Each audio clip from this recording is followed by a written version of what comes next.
네, 방역당국이 서울 성북구 사랑제일교회의 조사 저항과 방해 행위에 대해서 손해배상 등 필요한 조치를 하기로 했습니다. 코로나19 재유행 우려 속에 서울, 경기뿐 아니라 인천까지 사회적 거리두기 2단계 조치가 시작됐지만 신규 확진자는 더 늘어서 하루 신규 확진자가 300명에 육박한 상황입니다. 취재기자 연결해서 자세한 내용 알아보겠습니다. 이승훈 기자. 네, 이승훈입니다. 예, 자, 오늘부터 수도권 전 지역에서 사회적 거리두기 2단계가 적용이 됩니다. 관련한 정부의 추가 대책 정리해 주시죠. 네, 방역당국은 무엇보다 8월 15일에 있었던 광복절 집회에 현재 주목하고 있습니다.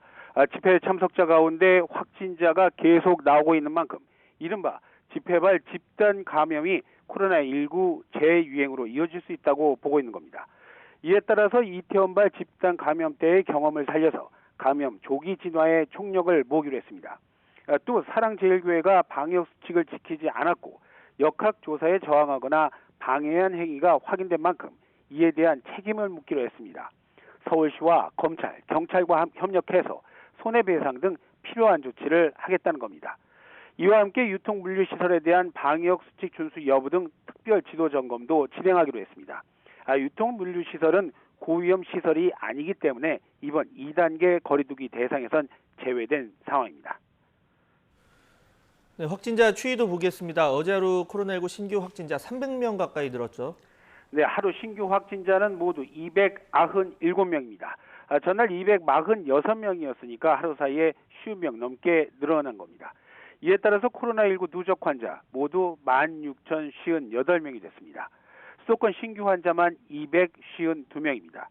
신규 환자를 유형별로 보면 국내 발생이 283명이고요. 해외 유입 사례가 14명입니다. 서울에서 150명의 신규 환자가 나왔고 경기도 94명, 인천 8명이 확인됐습니다.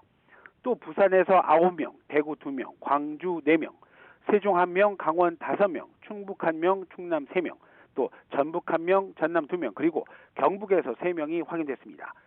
해외 유입은 검역 단계에서 2명이 확인됐고요. 나머지 12명은 격리 중인 지역사회에서 감염이 확인됐습니다.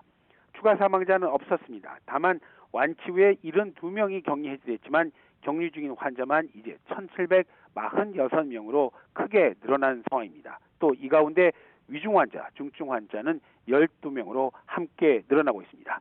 지금까지 YTN 이승훈입니다.